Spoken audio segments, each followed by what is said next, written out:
afternoon, and welcome to this debate which takes place within the International Poetry Festival of Bucharest, as you know.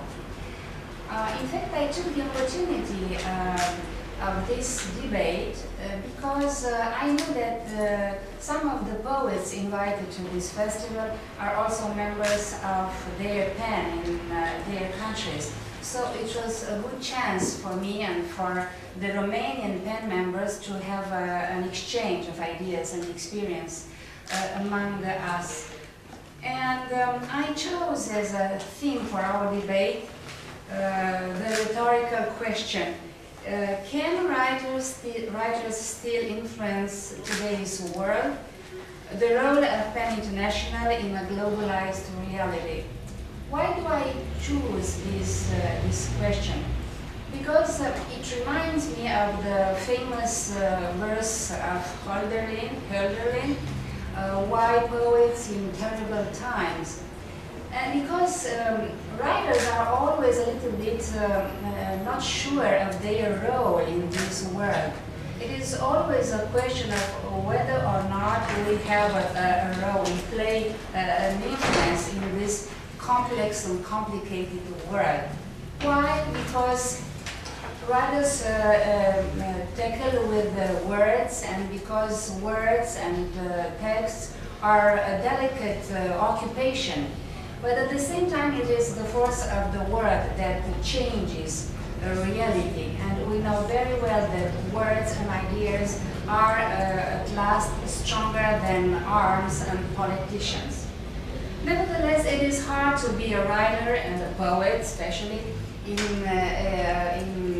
the contemporary world. Why? Because everything is so unstable, everything is so stressed. There are so many places of violence and wars all over.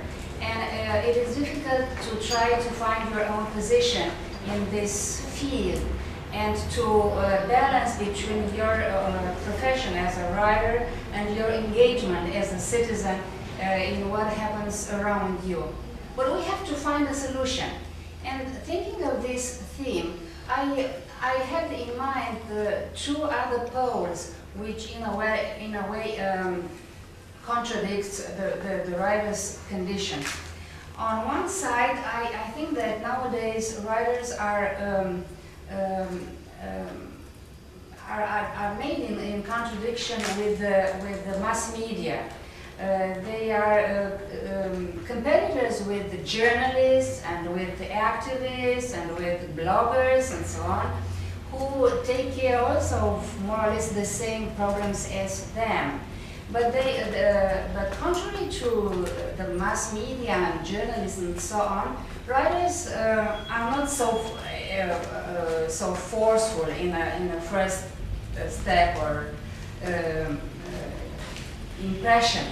And they have to compete with these journalists and the bloggers and activists, and at the same time to preserve their condition as writers. This is one point which I'd like to talk about in our debate. And on the other side, I've noticed that some of the principles and problems that writers would tackle during the last century, for example, like freedom of expression, freedom of word, the right to express oneself, the courage to express some issues, is now more and more diluted and spread all over people and populations. And thanks to the same mass media, and thanks to Twitter and Facebook and so on and so forth, this freedom of word, which was before the apanage of only a small elite of intellectuals and writers, is now more and more a sort of need of millions of people who feel the necessity of expressing themselves during mob movements or during revolutions that take place here and there in the world. So, in these conditions, which are not easy at all, let's try to see from our own experience how can we as writers position ourselves, and which is our own experience in our countries or during our trips in other countries, in other cultures, regarding these issues, these problems. How do we position ourselves towards politics, for example? I hope I was clear.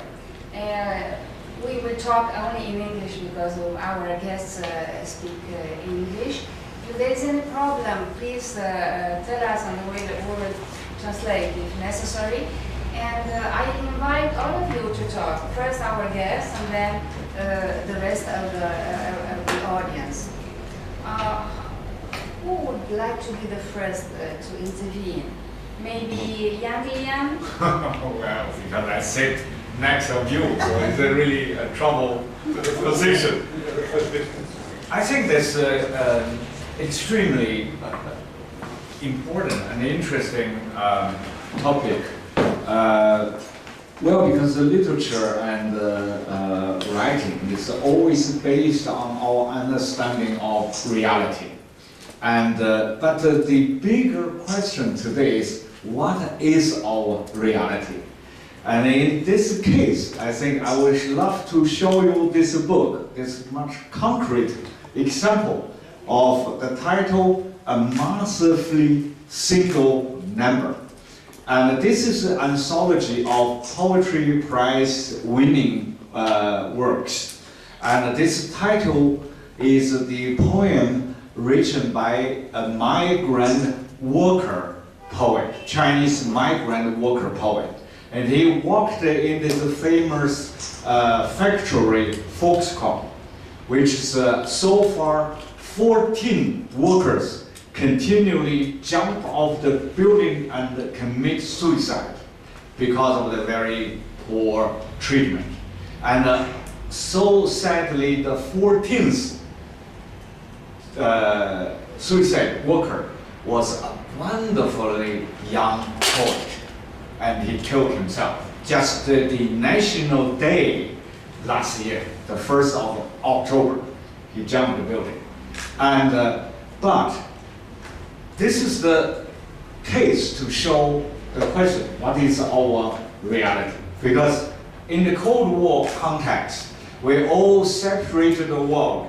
The communism, the capitalism, the dictatorship, the democracy, the poor, the rich, black or white. So the choice, if we will call that a choice, is very easily for people to make up their mind.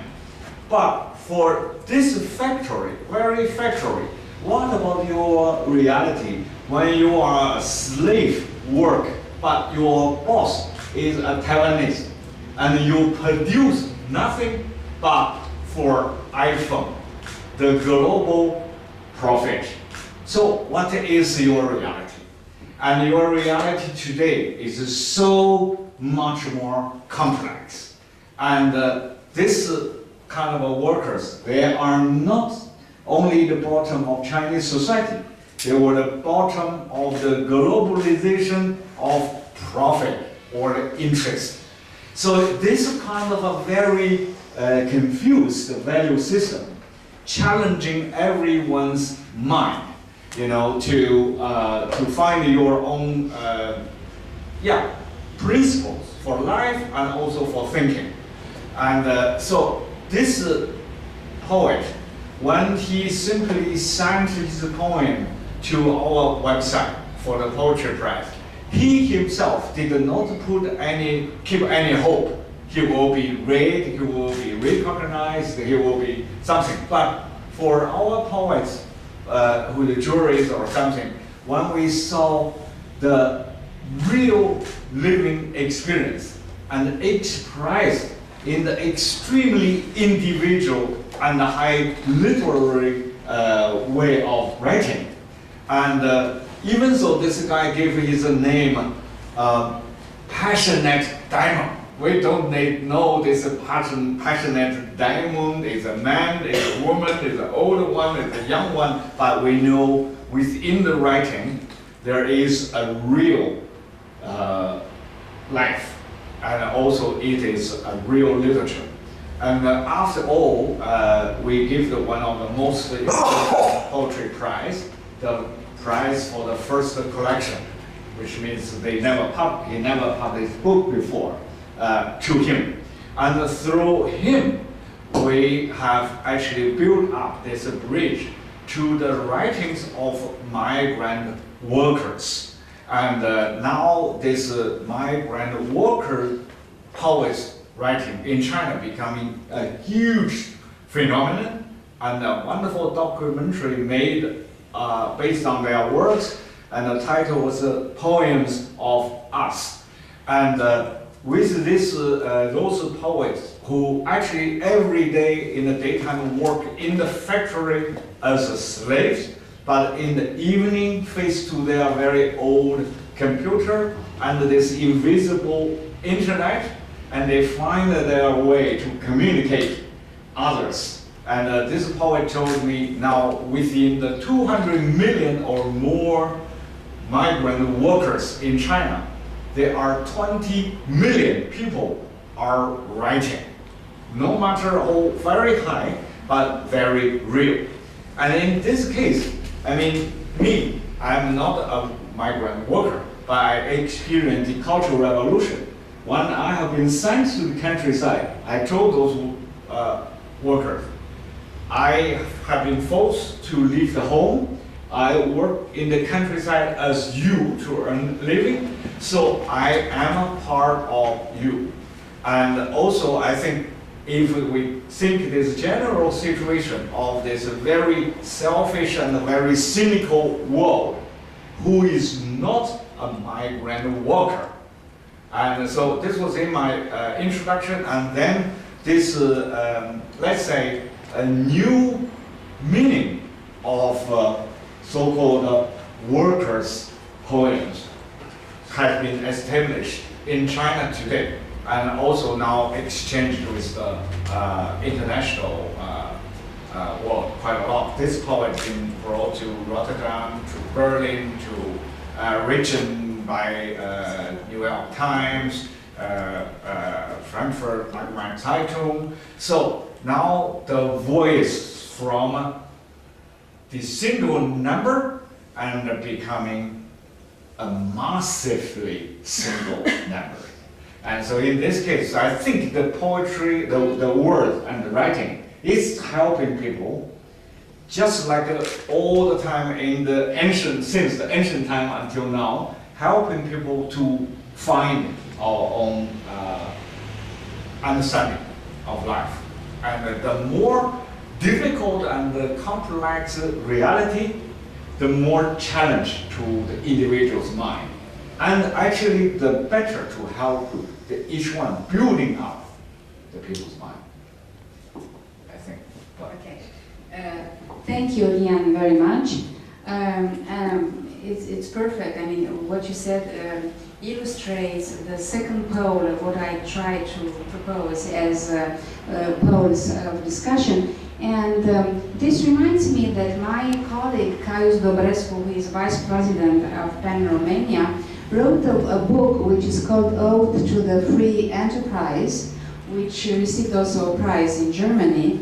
And this volume of poetry is written by a professional writer who at the same time takes the part and the position of a worker or of political thematics, and on the other side he remains a writer, a professional writer. How is it possible to balance the two of them, Caius? Yeah, first of all, I want to thank Mr. Yang for bringing in this topic of complexity, even if you might not see it under the very same light. Because I suppose that even in older times, when the world seemed parted between, well, communism and capitalism, I think there were a lot of people, especially, well, artists or writers, but not only, who did not really think in such huge categories and so bluntly and violently opposed categories. And I think that well, poetry, since we are many poets here, or we speak in this capacity, had to do or dealt in complexities since ancient ages. At least in the European tradition, but I don't think this is the only case. Well, poets were usually skeptics also in the time of classical Greece or in Rome. Horace, I guess, is a textbook example. How a poet would balance between different philosophical options and doing it, openly. Because normally you would hide your tribulations or incertitudes. And Horace is a case in point for the fact that a poet might have the courage to bring up his uncertainties and his moments of feebleness, not weakness. I guess that the most important and profound influence of poetry over societies or over the present world is gradual and rather invisible, so it moves and works in mysterious ways, so to say, the way it changes language, first of all, and, well, eventually moods and perceptions and frame of minds. And I think that the most visible, most outspoken, more outspoken and clear-cut kind of poetry that is engaged and manifest and done with a lot of ideological pathos, normally would convince only those who are already convinced, so to say. I mean, it can very well work as a mobilizing tool, and it used to be effective, I guess, at least half a century ago, as a mobilizing ideological tool, but as I said, I think it works only for those who are convinced in advance mainly. So it's more important, but it really works at this underground, unperceived, and sometimes unperceivable level. So in my opinion, the social function of poetry, globally speaking, has very much to do with doubt, and with doubting the schemata and the very simple explanations and blaming, the usual suspects, and developing a rhetoric that would make us, the poets, always innocent and pure, while the others, be they, I don't know, politicians or managers or so, are always the bad guys. So this is a kind of moral dualism. So this is a way of replicating, actually, the moral dualism you were initially criticizing.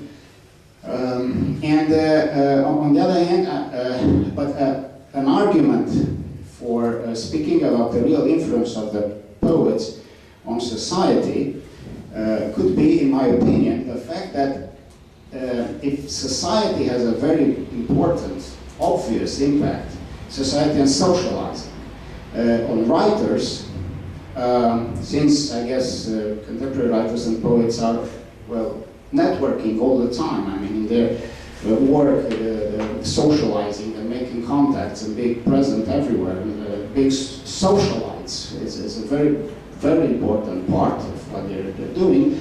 Then we can only hope that, based on on the general law of the universe, that every action has a reverse, then we might expect also these extremely socialized poets that suffer such an important, massive influence of society, that they will also, feedback on it. They will also somehow influence their milieu. Okay, thank you, Caius. It is a matter of doubt and of questioning and of discussion how poets and writers influence society. And we will try to go on a little bit and see what is the difference between being a poet and being a journalist. And I would address this question to Anastassis Vistonitis, who comes from Greece and who is both, and a poet, a well-known poet, and a well-known journalist in this country. First of all, let me make a comment, because I had some very interesting things about, well, it has to do with the freedom of expression and how I belong to a generation of poets. I mean, my generation became of age at the time, in the late 60s at the time, when we had the colonies, we had the dictatorship of the country. And so poetry was a kind of resort for us, for our people. It was the voice of the people at that time.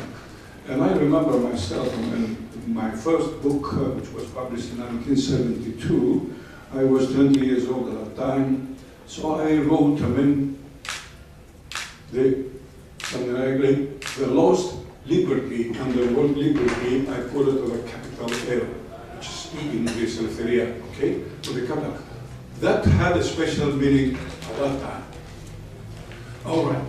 The other thing, some years ago when I was, it's exactly the opposite, but in a way it is more or less the same in my opinion. There was a campaign, at that time I was the Vice President of the Federation of European Writers, and then we had a meeting in Brussels with lots of cultural organizations in Europe, and the campaign was about, how much the EU spends for culture.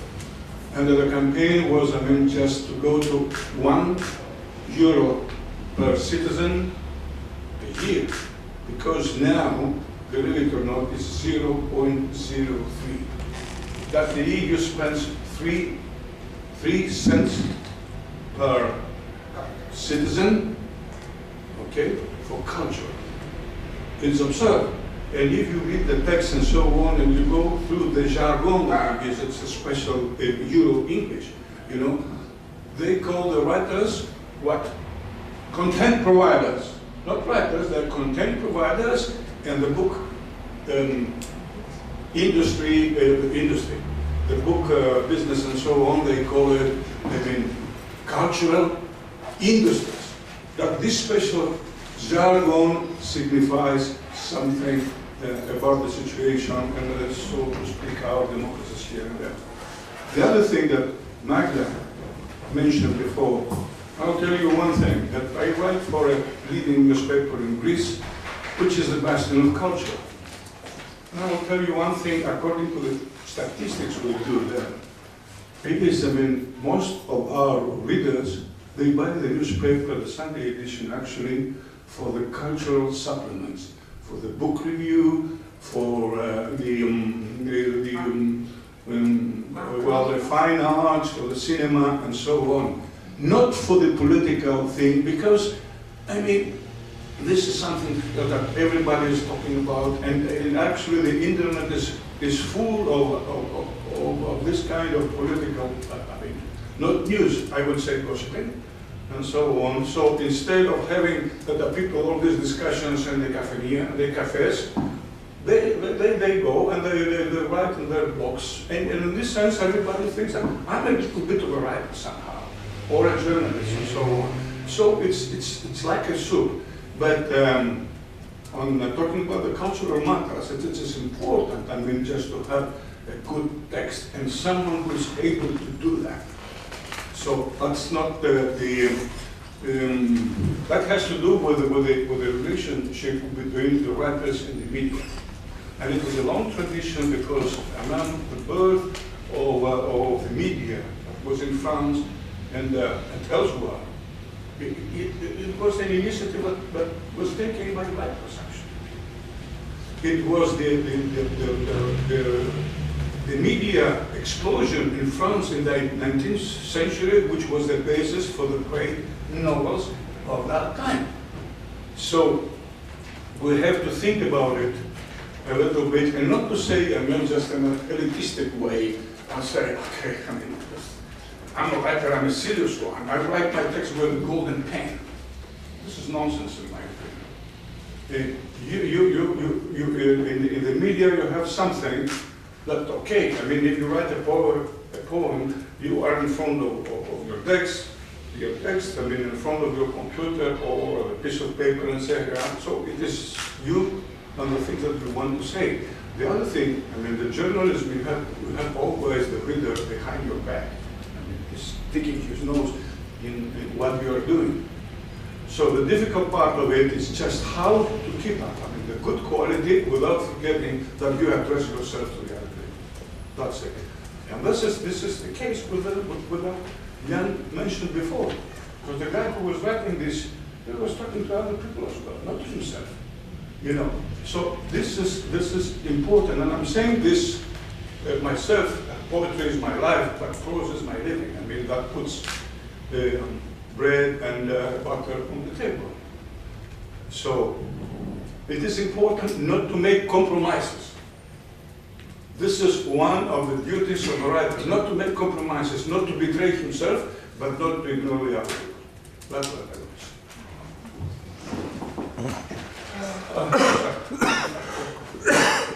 Thank you, Anastassis. Yes, there's a question in the hall. Hello. I want to take the word after. Anastassis Vistonitis? Yes, after the Greek. After the Greek, yeah.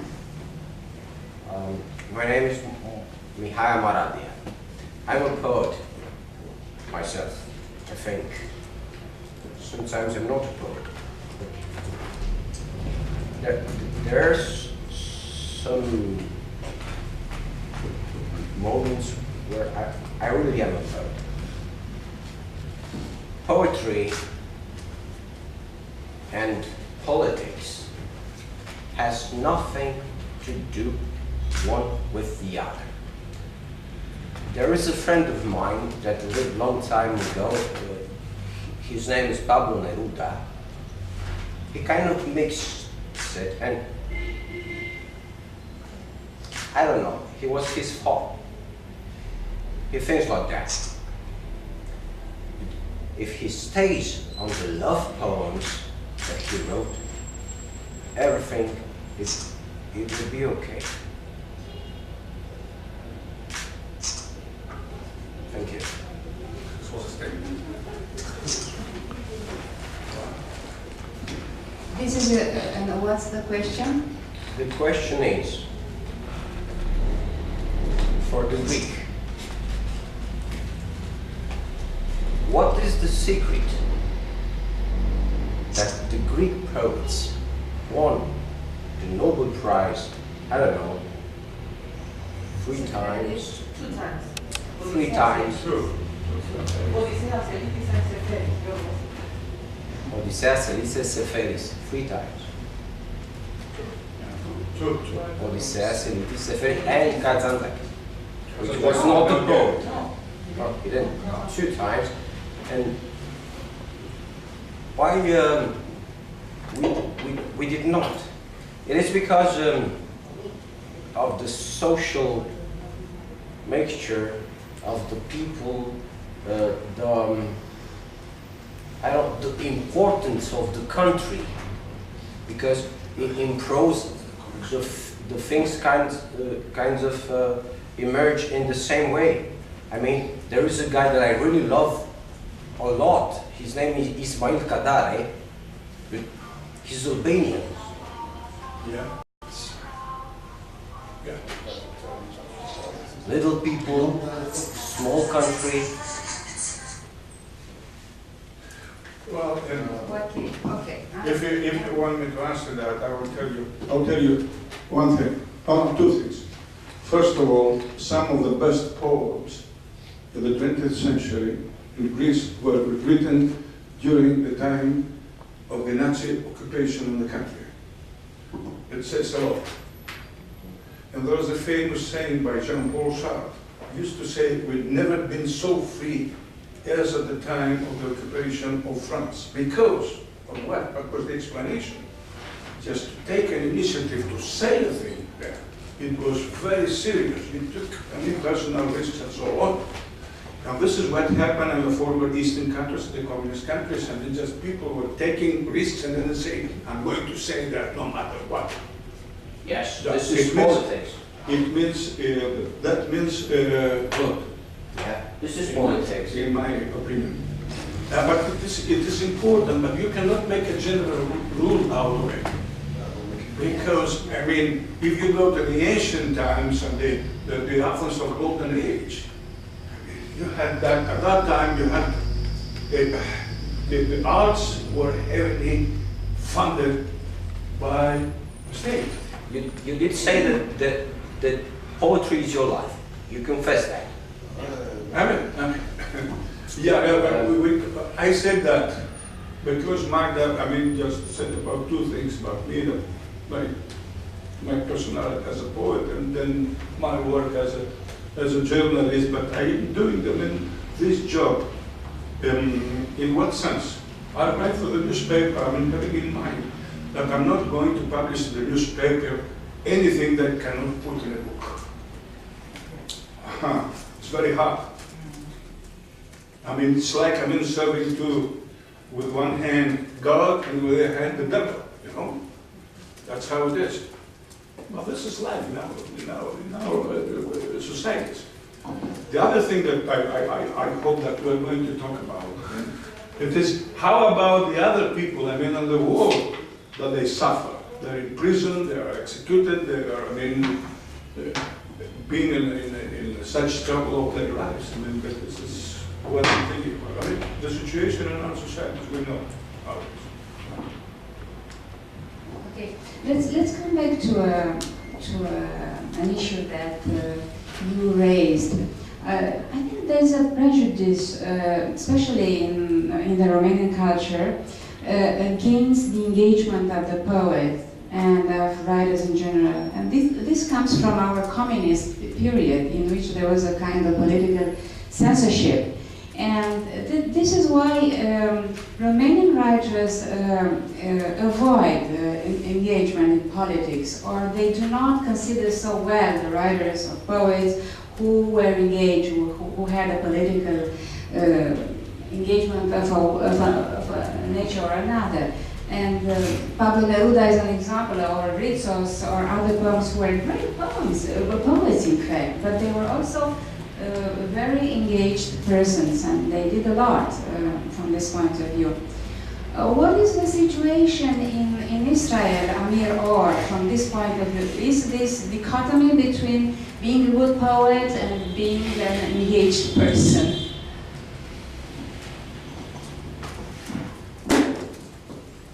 Well, I think we have to go back to the questions that Lian raised. What is reality? And add another question, what is poetry? What is the subject of poetry? Politics? No. Love? No. Yeah.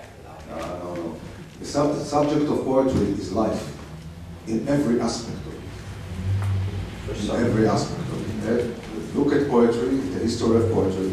People wrote about everything. Yes. So, poets should remember they are not politicians, I agree with you about that. But on the other hand, it doesn't mean that poetry is unengaged. It's engaged in everything. And poetry is political in the wider sense. If I look today at the role of poetry, to write poetry or to read poetry is rebellious. It's a rebellion. If you look at the capitalistic society and capitalistic society's challenges and the way capitalism enslaves a whole generation, especially the young generation, then you understand that there are all these capitalistic regimes. They want you to be a good technician, and then maybe watch some soap operas on TVs, play some computer games, and go to vote. And that's enough. Don't think, don't reflect, don't feel. To write poetry and to read poetry is to think and to feel for yourself. That's a real rebellion in this society. So this is the role of poetry. And the role of poetry is not unpolitical, it's deeply political. You know, when Aristophanes is in a symposium, speaks about sexual inclinations. He talks about individualism and freedom. So it goes deep to the structure of family. It's not just voting which party. Politics is about our dealing with each other in every sense. So I think when you look at the role of poets, it's very interesting because on the one hand, it's very traditional. You know, we lost religion in the West for good and for bad, and everybody can reflect on it the way he wants. But in many ways, and maybe especially in the East, in Russia and other places, poets replaced religious figures. You can see how poets were treated as martyrs. Poets were treated as prophets.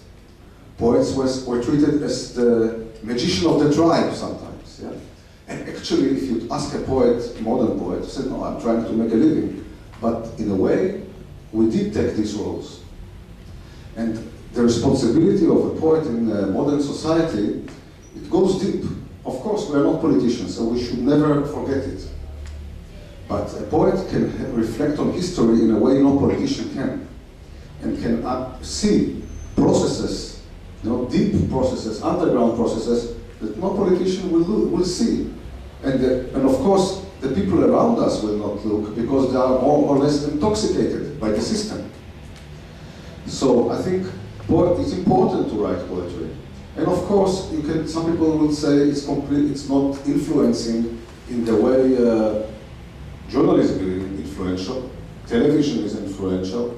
Of course, we cannot compete with mass media. And actually poetry never could. You know, only when it was used by mass media as propaganda. But this is a small part of history. That's not the role of poetry. Poetry is the rebellion of the ones who want to become awake. And today poetry competes with more visual media, more interactive media, and this is part of the honey trap. I think we should go on doing our things and not forget who we are and what we are working for. This is not for media, for millions. You know, it's enough that you have a few people that really understand what you are doing, and it's enough that you understand what you are doing and believe in what you are doing. Otherwise, we're in big trouble.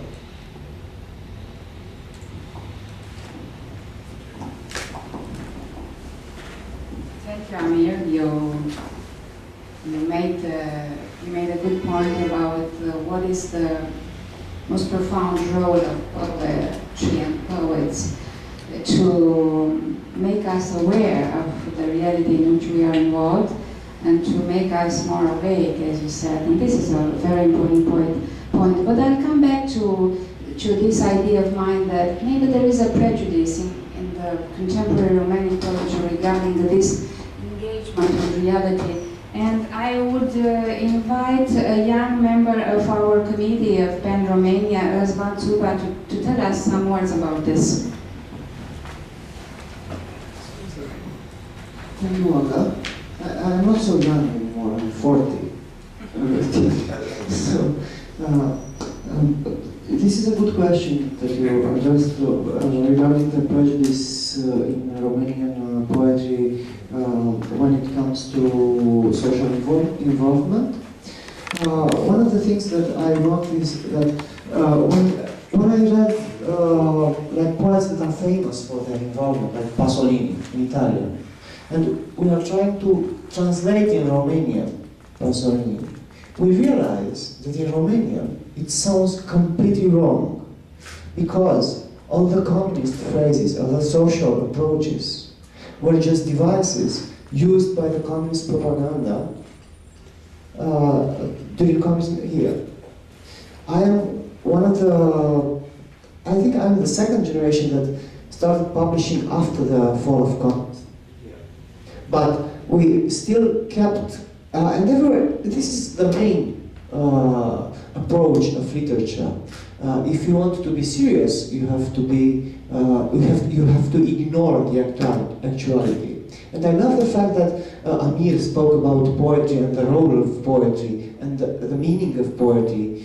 because I'm thinking about poetry as an essential movement in literature, in novel, also in essays, because all the times what makes the difference is this essential movement that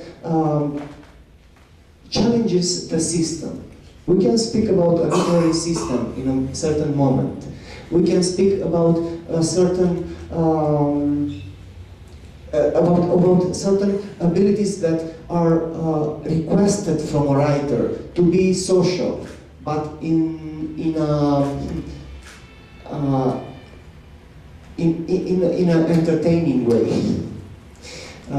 Of course, all these can as well be devices used against political power, because this is one of the things that poetry can do, can challenge political power, because it includes an absolute freedom,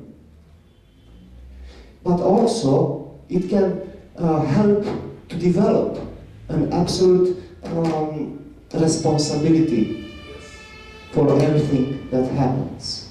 What I realized is that we witness a shift in the political language that starts to be more and more literary and poetical, full of metaphors, full of excuses.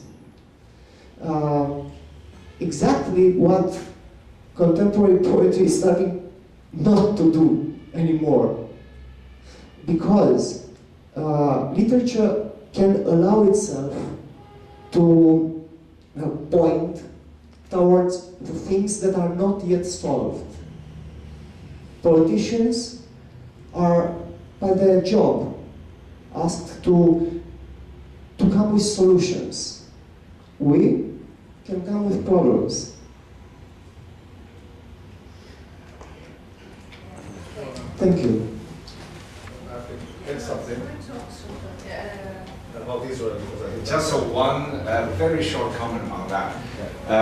Actually, I think the quality of literature has been proved by the ability of questioning oneself. And that's the energy of writing, both on the contents but also on the quality of writing. A good example is, for example, we all remember 1989, which is the very year of change. But it was happened in China, and of course, when that massacre just happened, everybody was shocked and crying and something. But my deeper question is, well, if we were feeling so shocked like we saw the massacre for the first time, but where is the memory of all the deaths happened before? But if this was the only first memory we gained, but how can we guarantee these tears not washing the memory away again and prepare for the next shocking? And so this is the way why I put this last line in my poem, simply titled 1989. The last line was, "This is no doubt a perfectly ordinary year," to bring the event into the situation. Actually, my friend who published the Exile magazine and thought I must have made a totally mistake, so they changed this line, and we thought the agreement from it. But after years, when I translated Magda's poem of 1989, which is again to look at that time, but from the time maybe 20 years after or something. And then I saw another understanding, ironically, but challenging, that kind of, let's say, simplified understanding of that time, which is, again, see how development of the history bring to literature, and then literature bring the consciousness or awareness back to people. And the final thing is, when I read a poem I read with the famous Arabic poet Adonis in London, and we were together in Poetry International London, and then I asked him, what are you going to read? He said, I'm going to read a long poem which is titled The Concerto of 9/11's 2001 BC. Not AD, BC, which is immediately changing this 9/11s from our time into crossing the time, becoming the ancient and forever phenomenon, which is all including all time. So how poetry deepened the understanding of life and then come back to the life. That's very interesting way. Yeah. Would you like to add something? And then I give the floor to you. Yeah, okay. I think it just dawned on me that your feelings about so-called political poetry comes from the time that this kind of political poetry served an evil regime. But you know, it's not. That doesn't have to be the case. It can be just the opposite. It can be like you can make a stand. I just sit by the door. And I don't like to sit by the door. So sit. And you can stand up for what you think, and that's what happens in Israel actually. Because people that write political poetry, well, they stand for ideas that are not popular. You know, the country shifts to the right, like Europe, and most of these poems they stand for, you know, for more leftist ideas, but leftist not in the sense of communism, of human rights, of minority rights, of being ethical, of you know, being a conscience of the country. And people pay a price for that. It's not that it's easy, they're not rewarded. Yeah? And if you do this, I think it's part of poetry too. And of course, the political poem is measured by the very simple standard. If you can read it 20 years from now, and it will be still a universal truth. Or it's like, otherwise it's like journalism, not like a poetry. Yeah, I agree with that.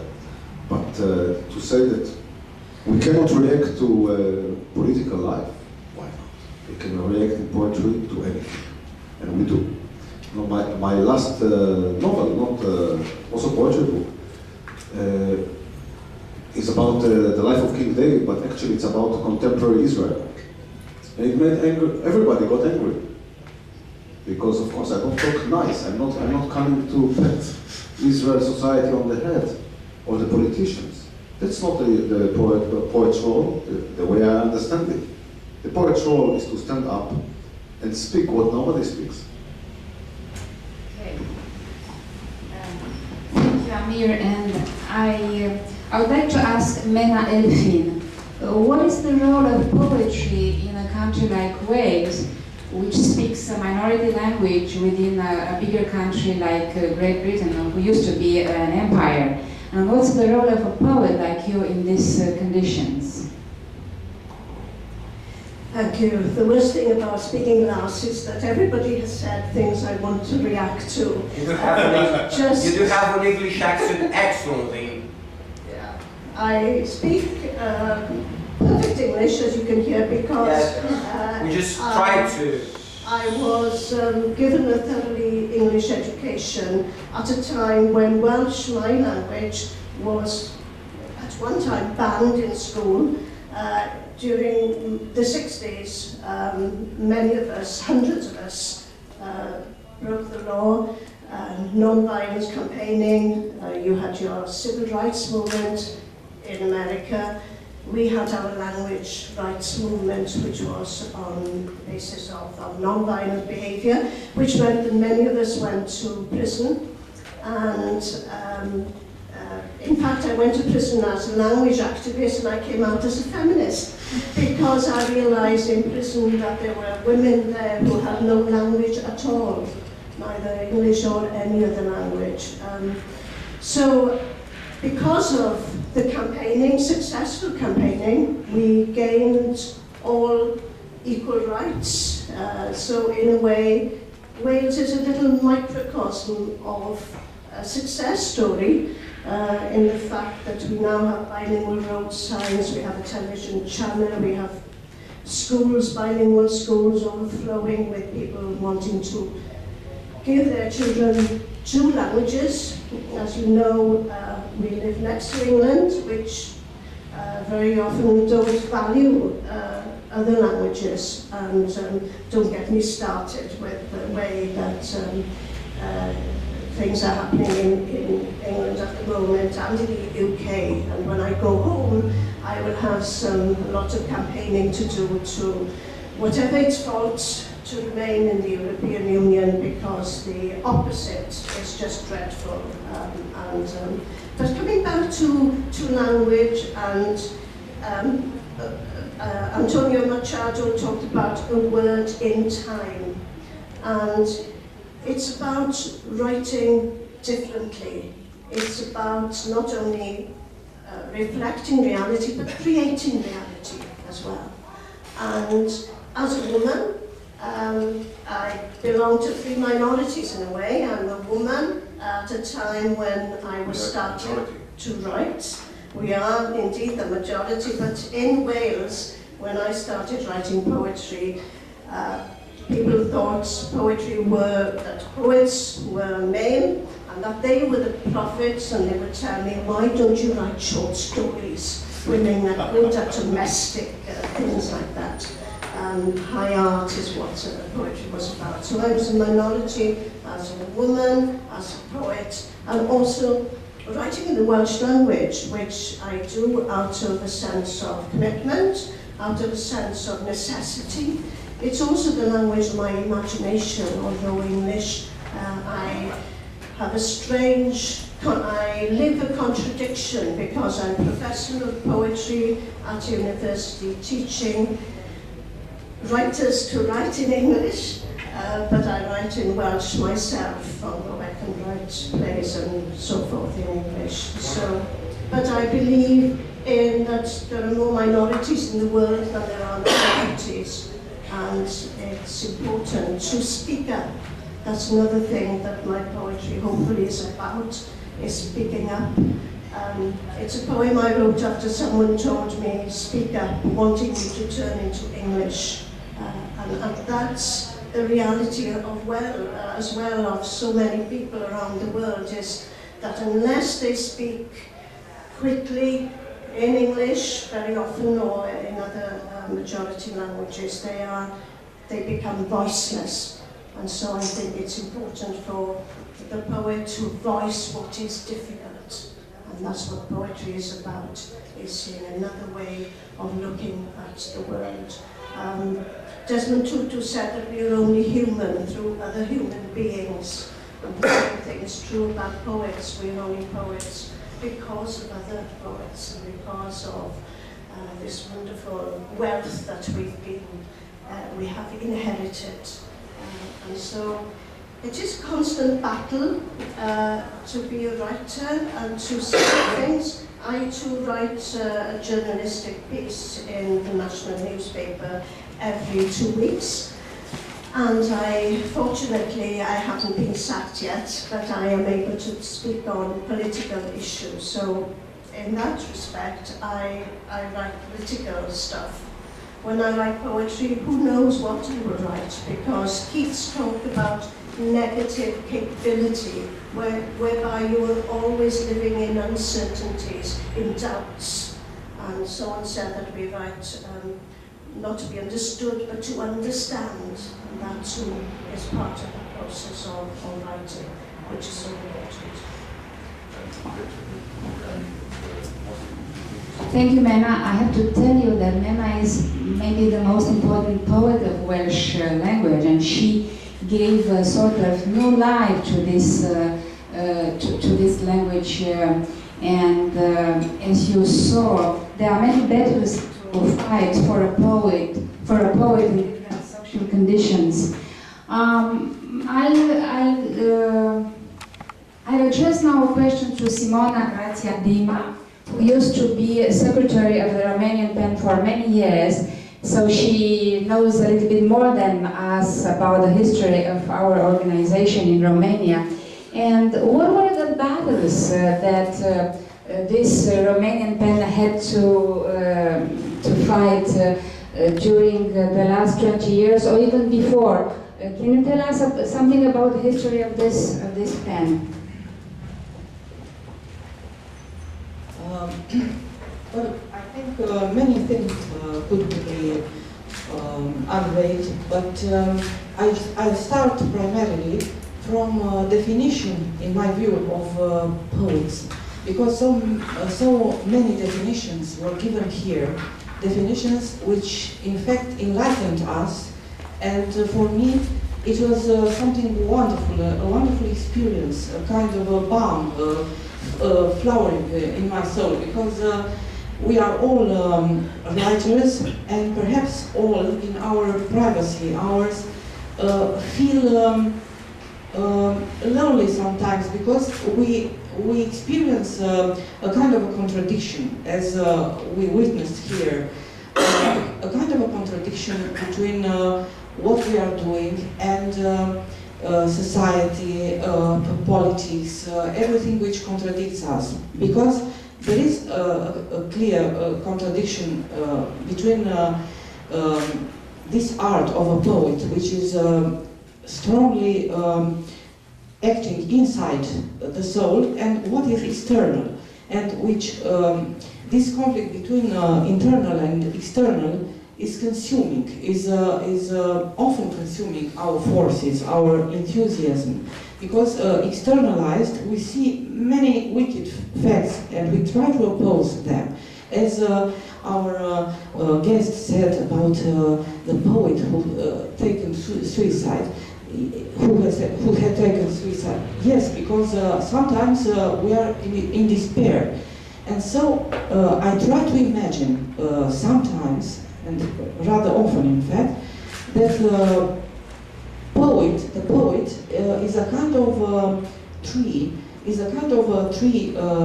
green forever in a city. And so his destiny is to have to exert his critical spirit in this city, because the city is made up of stone, let's say, or of some other inert materials, construction materials, while the tree is evergreen and is alive.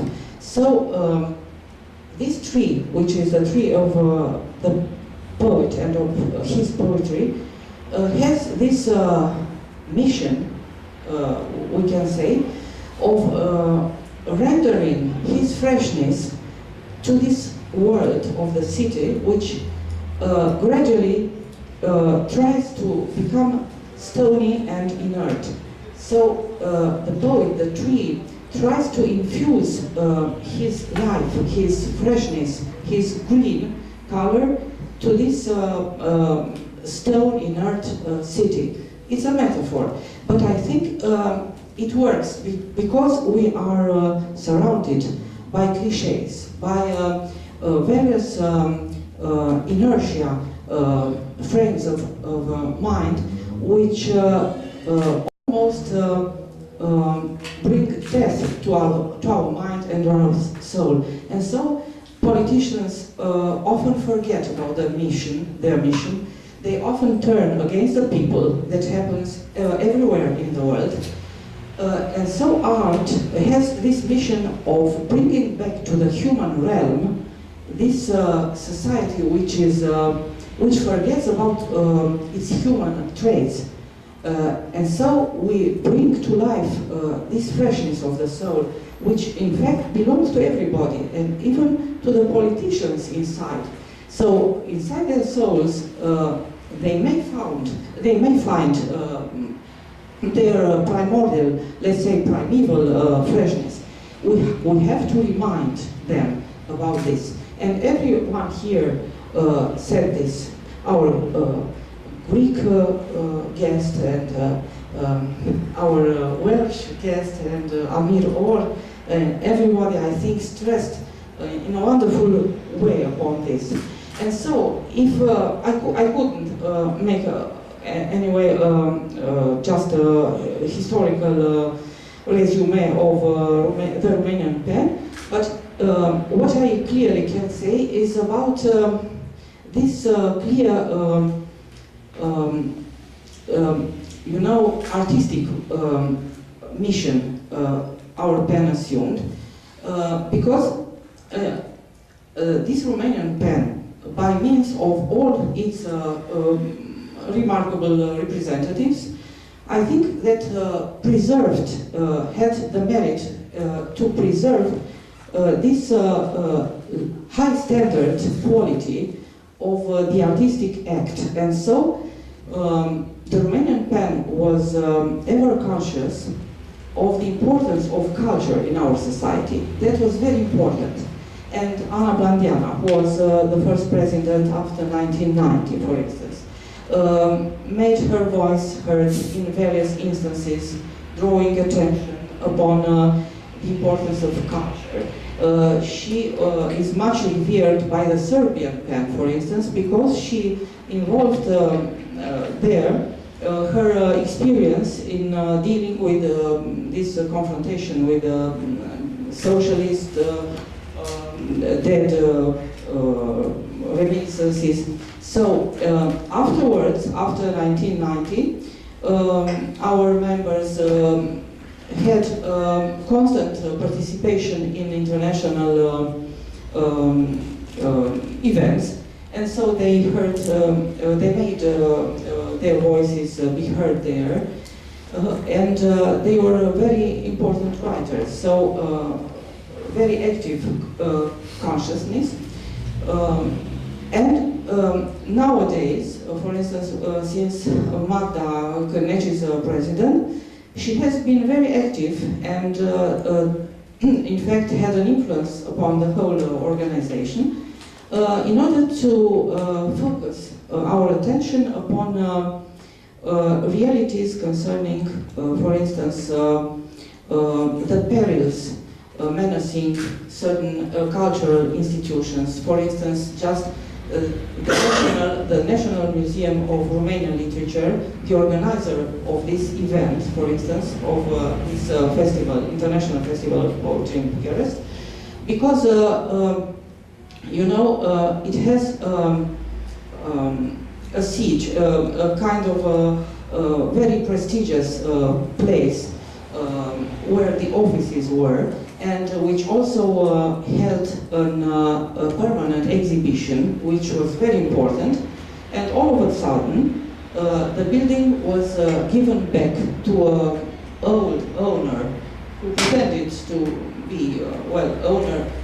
In fact, by justice, it was given back, but this museum remained without an official building. And Magda, with many other people, and so everybody who was conscious, was aware about the role of culture in our society, joined their efforts in speaking about this. And it was rather efficient because the whole society got aware about the importance of this National Museum of Literature, which is preserving precious, very precious manuscripts, old books, even from medieval times. It's a living archive, and it's something very rare to be found even in European culture. So our pen was very active in drawing the attention upon this. We had some other instance when a pen was active, for instance, in focusing on the fate of some writers who were members of the staff of a publication, of a periodical in Transylvania. They suffered because of some views of the editor-in-chief, who was not a very righteous person. And our pen was very effective too in drawing the attention of the audience, of Romanian public, upon this unjust evolution. And the situation of those people changed for the better. These are only two instances. I could develop even more. But I think that our organization is more and more attentive to what happens in the world, throughout the world, and in our society as well. And I should say that this globalization, which can be viewed either as positive or negative, can be turned into a positive vector because of this very rapid flow due to communication by Facebook, by emails. We got aware of everything instantly when it happened. So the force of the writers to intervene, to do something, increases. So it's true that globalization doesn't always go to the root of phenomenon, but it prepares this frame for the action. And then real communication can begin, which means promoting our literature, getting aware of the literature created all over the world, and of this human trait which unites us all. Because when something sad happens in South America, when in Mexico or in Bangladesh bloggers are killed, we vibrate like in front of friends or neighbors. So this instant character of communication is an asset, I think, at the present, and we are all using it. Thank you, Simona. And let's hear a representative of another Central European country, Thomas Mirkarek, who is Polish, but who lives in London, and maybe he can tell us some of his experience. Well, that's really interesting, and what I'm interested in as a poet is when we're talking about poetry and involvement in political or social problems is the way we express our feelings and our thoughts. As Ari said, poetry is not about journalism, so we have to be really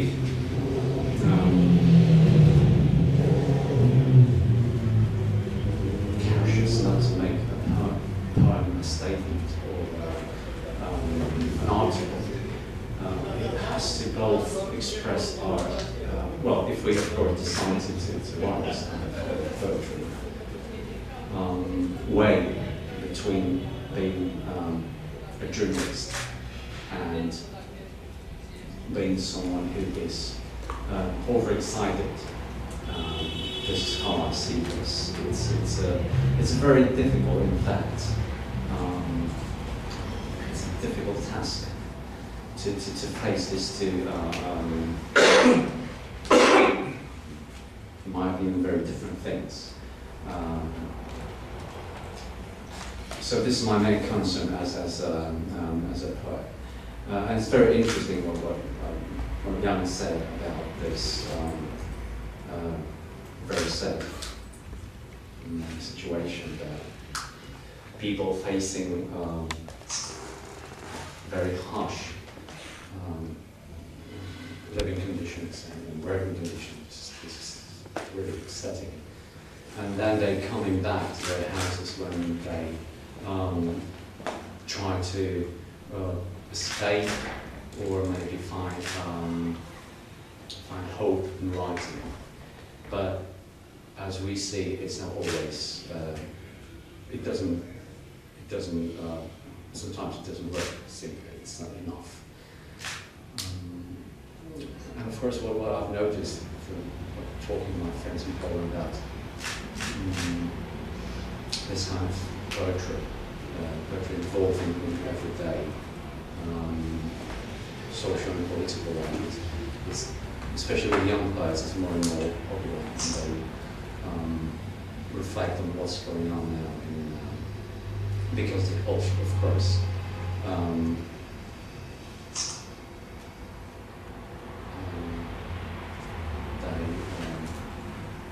they are part of this difficult,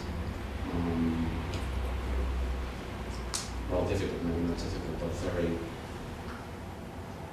they are involved themselves. They live within this problems like finding a job, renting a house. It's especially for young people now, it's quite difficult to find a way through all those obstacles, and of course it's well, it's very important to find a way, but on the other hand, whether poetry, whether what we write, what they write, whether it can change anything, whether it can, well, it might make people more aware of what's going on, like your story, and definitely it's very poignant. But whether in fact, whether it can change anything, whether we can influence any government, whether not even government, but companies, is there any chance we can change anything? I'm very a bit pessimistic about this, to be honest with you. Can I comment about it? I just say a little bit. I think things the poetry do change things, because, for example, when we think about so many workers are writing, but as they are very sad but private, secret, their own underground stuffs, and in the Cultural Revolution, after the works, we just doing little writings with all the candles when others sleeping, and we have no idea of who will read this kind of stuff. But now they have somehow the computer, and they find who knows another person in which corner of the country or the world, but they build this link, they warm their own heart, and then they find they share the fate and the situation. So that is really something so beautiful, I have to say. But then actually the point is, it's maybe the most difficult to write a political poem, good political poem, in the two political situation or the countries, like China, maybe Israel, maybe Arabic countries, because it's so easy, you fallen into the cliche, the simplified, the slogans, because that is already sold to the main market and becoming the common so-called knowledge, but actually the commercial so-called knowledge, because newspaper, because of public, because of the market buy them, and then you sell them, So this is why when you write something on a political subject, with those political contexts, actually you are in the extremely danger. Because it's not only against what we know already of the communist power or something like that. Everybody knows that. But how to deepen these questions by your own, questioning. And also, I have to say that, of course, against those very common knowledge like the communist regime, very easy. But on the other side, to selling your politics, but commercially, and pretend as an opposition, is also another commercial way. Because you actually put yourself in another official, the so-called Western official market. That's just another dangerous. So how to really making the poetical quality as the improvement of the individual thinking in order to challenge all these sides. That is the words, the power of the words. Also, what actually we are doing. So in my way, I really agree. When we're traveling from South Africa to Armenia to London to the United States to China, I'm asking young people what's in your mind actually, and we cannot really expecting anything like poetry, job, salary, pension, all these things. But then I said, I'm so sorry, your life is finished before you get first job. You might try the older. Yeah, but the older people have poetry in their minds since they are young. Yeah, but anyway, poetry that's actually poison for your real life. So after all, the word, we are living in this world of the others, but poetry is the active the other, because we actually create this distance from all those cliches, but to question deeply, and through the question building up one individual. When you have that one, and you find the second one, and you can. I think. I'm here now. Yes. Of course, in this debate, you can't expect an unsolicited testimony. We are all poets, and we think about it from inside in the Republic of Poets. But in that sense, we also have an advantage because we understand what we are talking about. And if we look at a revolution or all kinds of ideas, is poetry, like Thomas suggested, therapeutic? Is it for raising the voice of the people? Is it, I don't know. The reason that poetry was powerful for generations and generations, the reason that religions were afraid of artists in general, not only poets, is because it's another imagination. It's another envisioning of reality. If you look at a writer, he doesn't do anything. He just sits there and thinks, God knows what about. He's doing nothing. But in reality, he creates universes. He creates alternative realities. He's a master of imagination and expression of imagination. And when he sits there, he gives validity to the life we live and creates alternative futures. And as such, it is a real rebellion. Even the most minor poet creates something that never happened before when he writes. So in that sense, it goes deep. Maybe 3 people listen to you, but you changed something in their lives. And the people they know, their lives was changed because the lives of these people changed. And because they were masters of imagination, the church persecuted them. Even now, you see politicians that quote poets. Why do they quote poets, for God's sake? For image.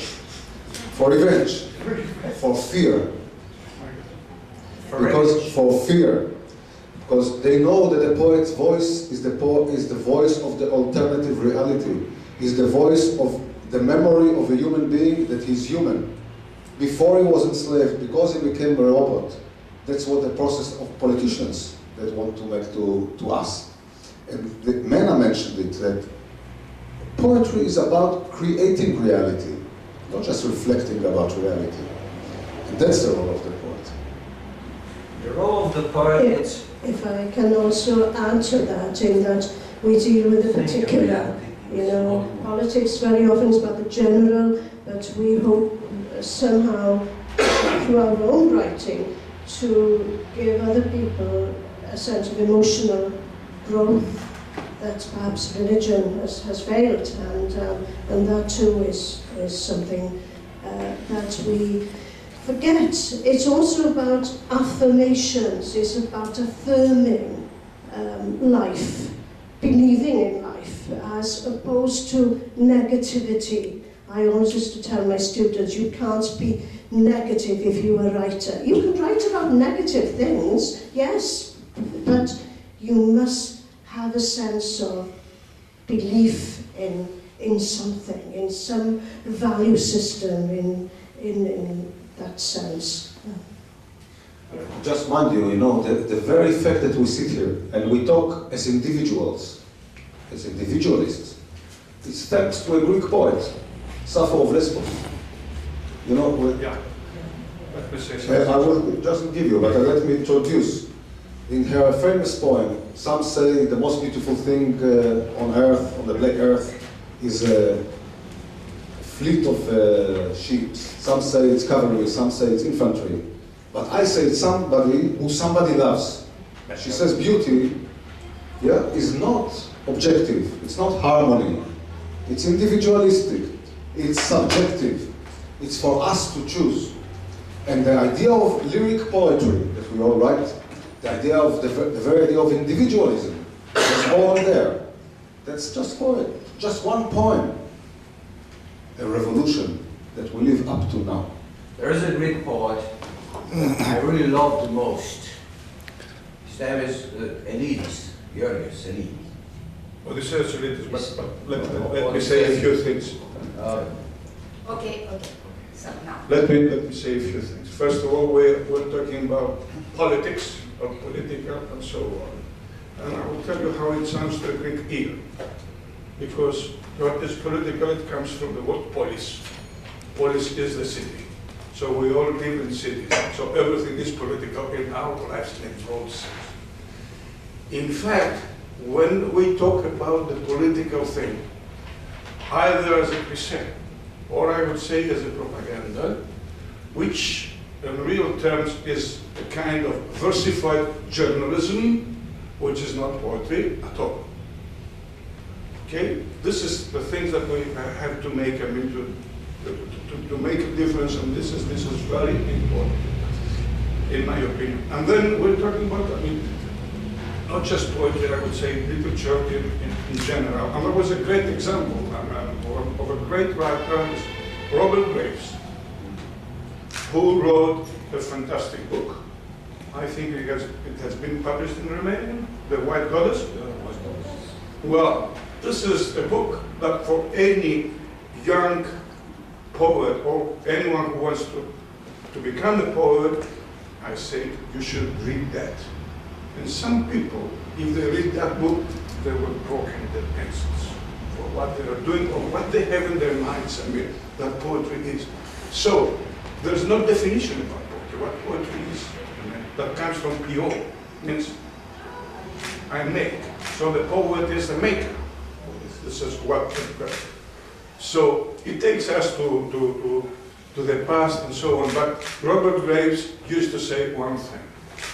Well, I'm a poet, but I do prose as well.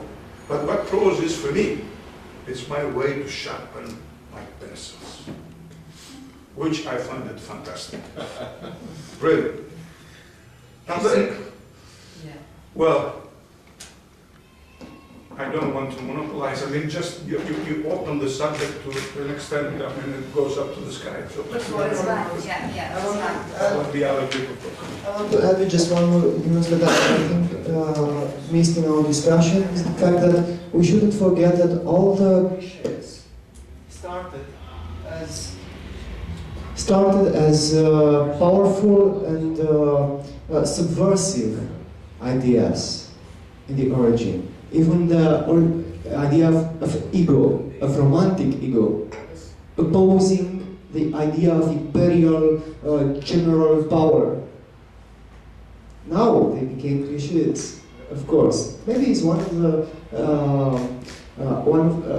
the consequences of the politicians quoting poets.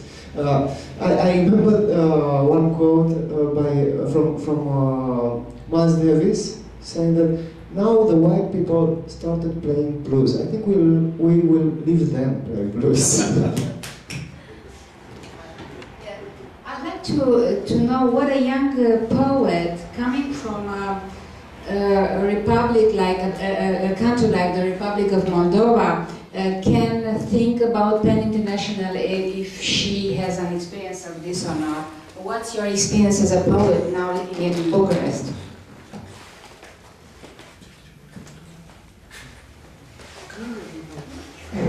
Okay.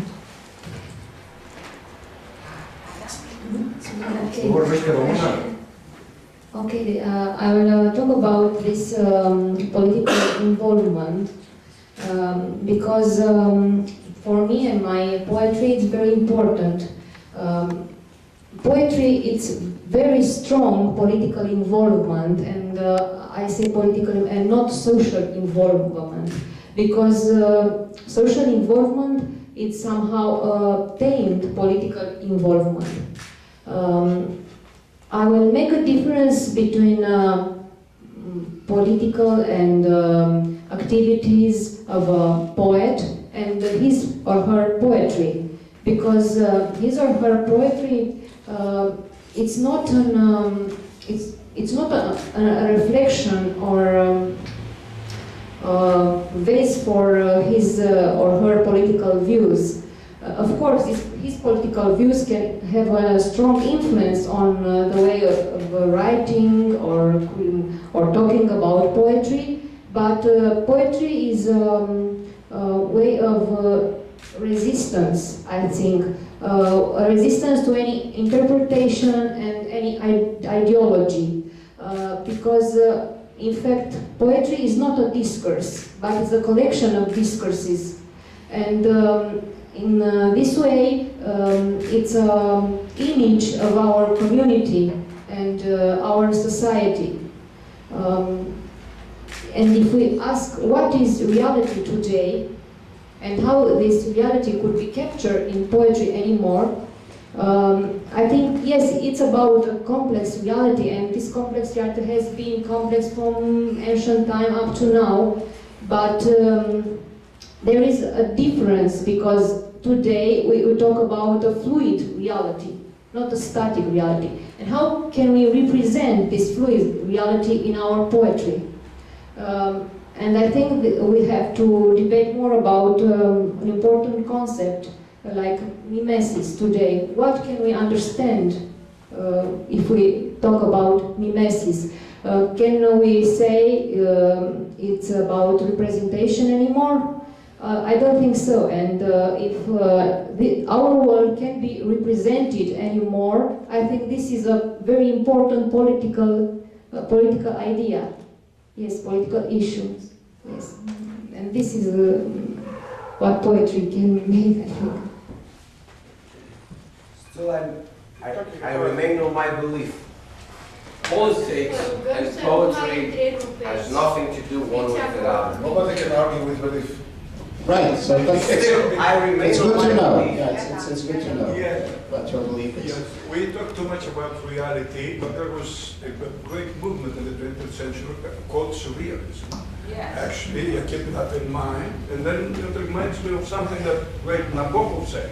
When we use the word reality, we should put it in quotation marks, just to think it in another way, not to exaggerate things. Because I mean, talking about reality, realism and so on, it takes back to the fiction of the 19th century. And then we're talking about poetry now, which is a different means. Okay, it's a text, and then we have two pylons in our civilization. One is the text, and the other is the building. And the text and literature, it refers to the language on the highest level, and the language is the tissue that keeps the societies connected. That's what is the role of literature and poetry in this perspective. I don't want to monopolize, but you have open some things. I don't know if this works, but we can talk endlessly. Okay. So that some of us had the experience of going through two types of regimes. I mean, knowing what a real dictatorship, an authoritarian dictatorship looks like, and then, well, experiencing what democracy, grosso modo, is. I mean, not only us, people who, well, come from the East or live in Eastern Europe and the new, at least in our younger age, our communist world, but also Mr. Vistonitis, who obviously experienced also the military dictatorship in Greek and then the transition to democracy, assumingly also Mr. Young well, compared the two systems and does it all the time while oscillating between worlds. And one idea that might be derived from this is that it's rather different to oppose a type of power that is solid and that obviously voids the existence, your individual existence, and a world in which you have to build a system and a kind of order and a kind of responsibility. So the two experiences are rather different, and when you make them in a lifespan, so to say, then it's quite obvious that well, they have things in common, but they are also extremely different. And I suppose that one of the ideas or well, rules, principles that might be taken out our experience of transition is that in a new reality, in a reality that is, as Julia said, open and diverse, necessarily diverse, you cannot really use the same kind of solutions and the same rhetoric that you used in a world in which, well, just the utterance of one of two words, like liberty with a capital L, was somehow enough to produce vibrations. So it's really different, and maybe we should also take into account that we come from different worlds and that we have well, different sensitivities to different kinds of political traumas, and poetry might deliver maybe in this communication, you know, between different experiences and different understandings and meanings of politics. But I also wanted to ask Menna, Elfyn, if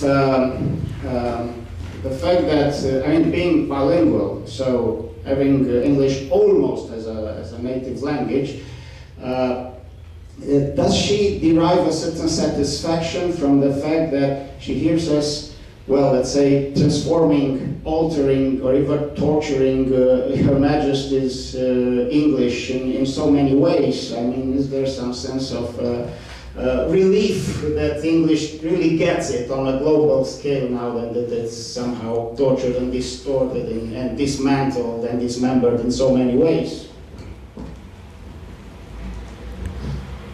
Well, to answer that, I think by now we agree that there isn't just English, there are Englishes, and English, which was once, you know, the domain of Great Britain and UK and conquered Wales and Ireland, Scotland and so forth, is now a language that is developed, and in a post-colonial setting, everybody has the right to speak their own particular English. I'm speaking English in my second language, my first language, my mother tongue is Welsh, so sometimes I think in Welsh, and sometimes when I travel to countries they say, oh, that was a Welsh poem, but did you think in English before writing it down?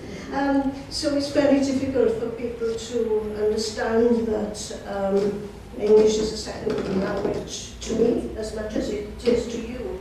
And so I think one should celebrate the fact that we can communicate through English. I am very fortunate that the English state sent soldiers to Ireland, but English school teachers to Wales to make sure that we all spoke Queen's English, which I don't. But in my generation, and just before, people would be taught how to speak English, and they would be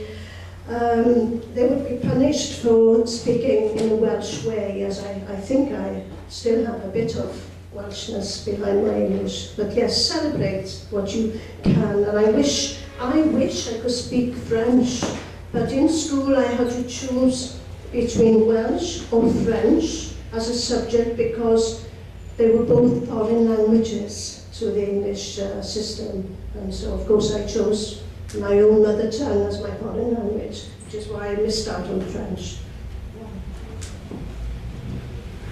Well, fortunately we have English as an international idiom to understand each other nowadays, but literature is maybe the real language of the world, because it's more profound and lasts much The more. only real international. The only real international language, as well as translation. There's Through now translation. through translation. Translation is another kind of lingua franca of the literatures of the world. I have to say that I conceived this debate around the idea of PEN International. I noticed that the discussions came back to the condition of poets and poetry, which is interesting. Why did I conceive this debate mostly around PEN International? Because we used to be very isolated in a country like Romania before.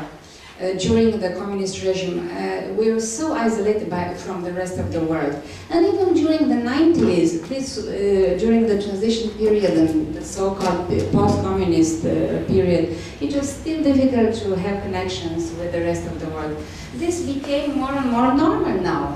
We are in a more and more normal world, but still PEN International, for me, is an extraordinary network, global network, that allowed writers like us to be in connection, to belong to a community, and to have in common aims, but also ways, tools, and instruments to be ourselves, to know each other, to communicate, and mostly to protect ourselves or the others from the injuries of politicians and political systems and so on. Sorry, I don't.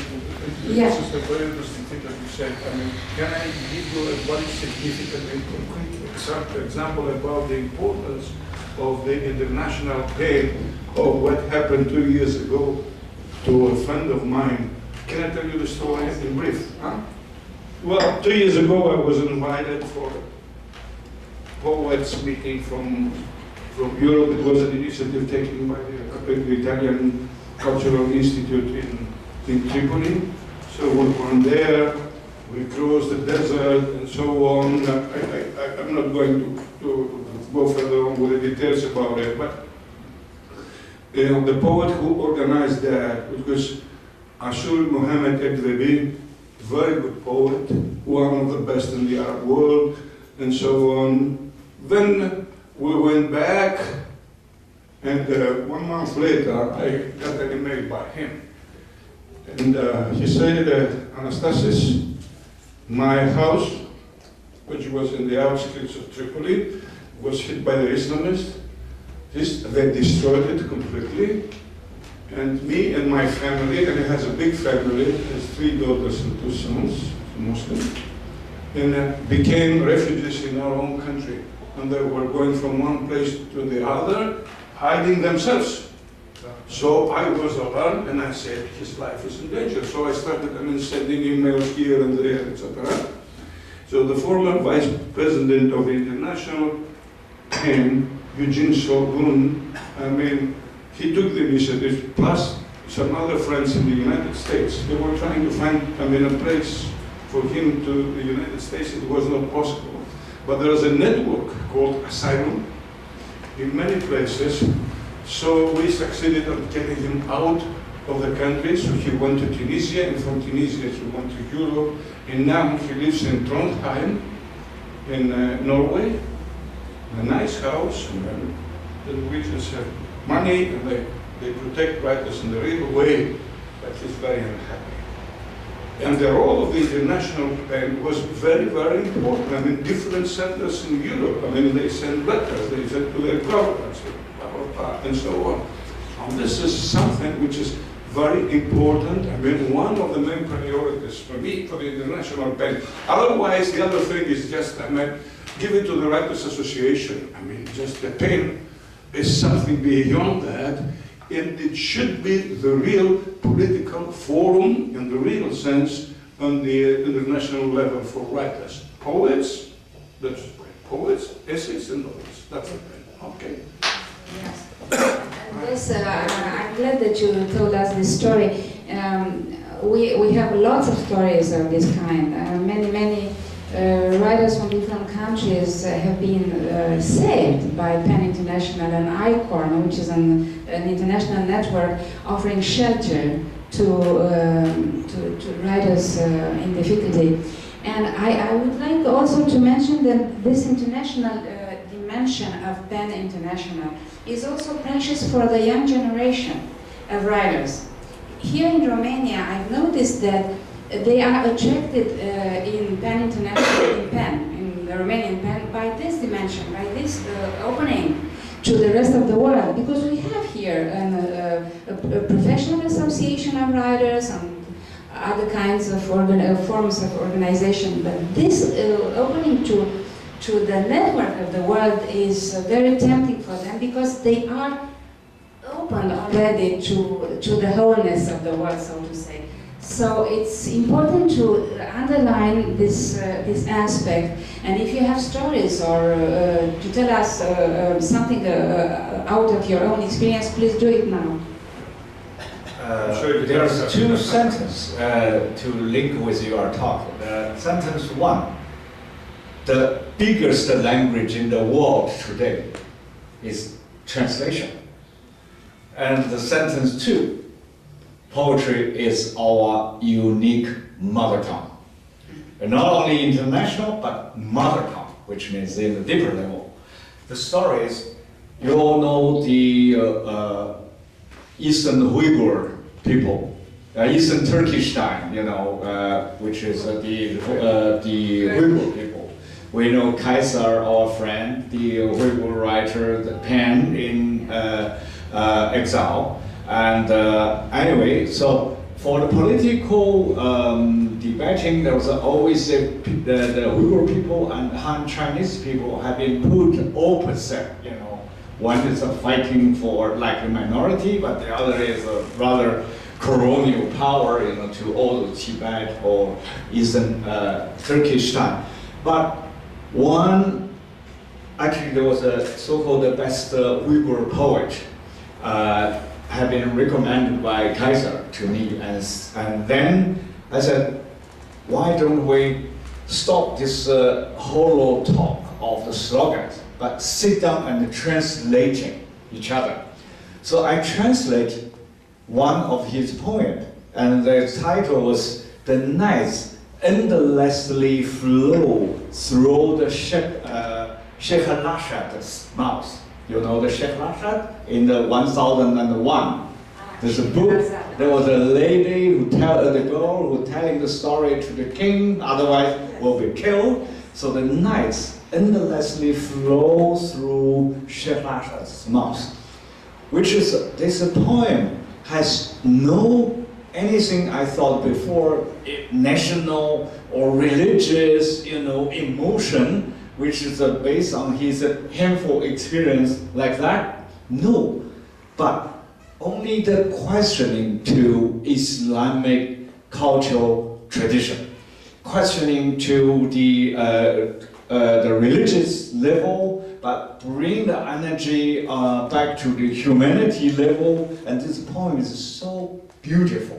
And then afterward, I wrote an essay compare the Islamic poet or the Muslim poet, let's say, to questioning his own cultural tradition with our Chinese poet, who questioning our Chinese tradition after Cultural Revolution in the 80s last century, and find this very deep link which share the same way of thinking to our own culture. Question, introspection, and then through this energy to building up our own individual understanding. And then this translation was so moved me. And then because this is a poet who speaks Chinese, so we also discussed about the translation. And after all, I made telephone to him, who is exiled in Canada. And then he said, "Young Lian, finally, I know you so well." I said, "How good?" He said, "Actually, when you started your poetry writing and being called a misty poet in China in the 80s, I was your Uyghur translator. And I translated your misty poems into Uyghur, and then we have been called Uyghur misty poet. And now you to translate me into Chinese, and with this essay, and he was so moved. And therefore we say, yes, there is no wall, no border between, like, we were language people and Chinese language and people, because in the level of poetry, we share our understanding and way of thinking completely. So that was the text I can send to you is in German, English, quite different translations. But yeah, this is one good example, which is you say the word change the world or change the life or something. It is. Same with Jews and Arabs. I mean, I just follow Lian's experience. We had the same experience with I had some experience working with Jews and Arabs, young poets. I founded this poetry school in Israel. And this poetry school, you couldn't just enlist if you had the money, because we chose the best people every year, only 16 people, and taught them everything we could so they have the best poetic toolbox. They were chosen for their talent. Now you just educate them like it was done throughout history since Alexandrian schools. But since there was Arabs and Jews, and the common ground was that they were good poets, but there were so many layers of frustrations and enmity, and it's a dynamite situation. But after we gave them some preliminary lessons about translation, and they had to translate each other, a miracle happened. Really a miracle. They were sitting together, and of course it wasn't smooth. That's what you thought about us? Really? One guy came from a refugee camp. The other one writes about his reserves in the army. What can you expect? But to translate somebody, really, you have to ask so many questions. You have to be him in a certain way. Otherwise, you can't translate. You have to. This is a kind of exercise in being somebody else, which is amazing for a poet. And in the end of the day, when they translated each other, a new dialogue started. And after this school was finished, they went on doing projects together, because it dawned on them that they are poets. They talk this ancient language together, and these differences of Jews and Arabs, they don't have to give up to that.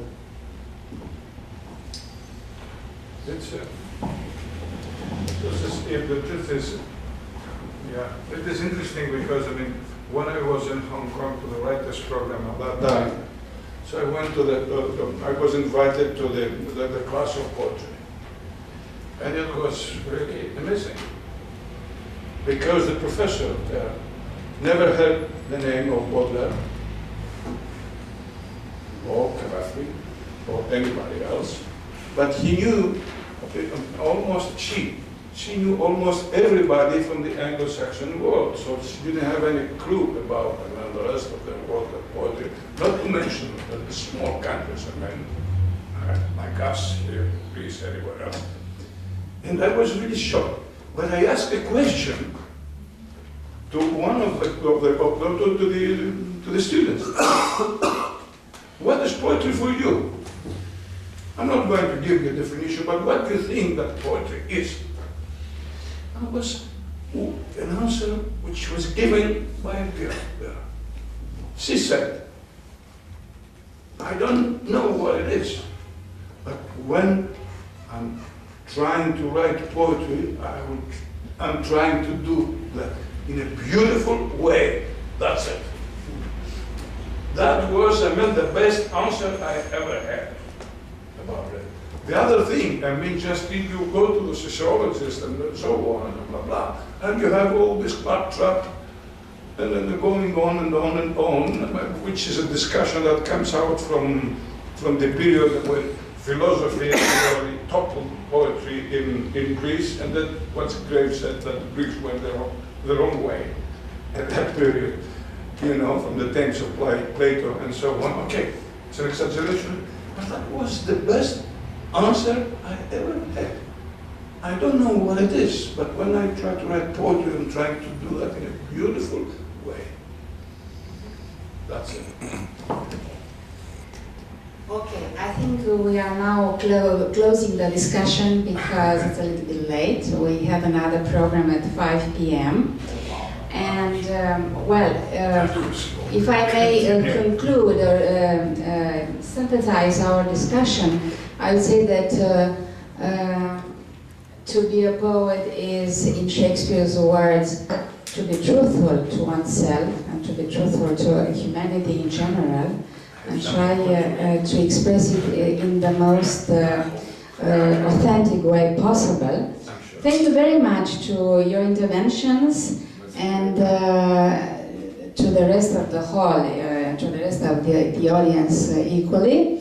And let's meet at 5 p.m. at the library, at the bookshop Humanitas Cismigiu, yes, at 5 at Humanitas Cismigiu. There will be a debate between young Lian, the Chinese poet, and Ko-un, the Korean poet. And it will be a very nice dialogue, and let's meet there in less than 1 hour. Thank you.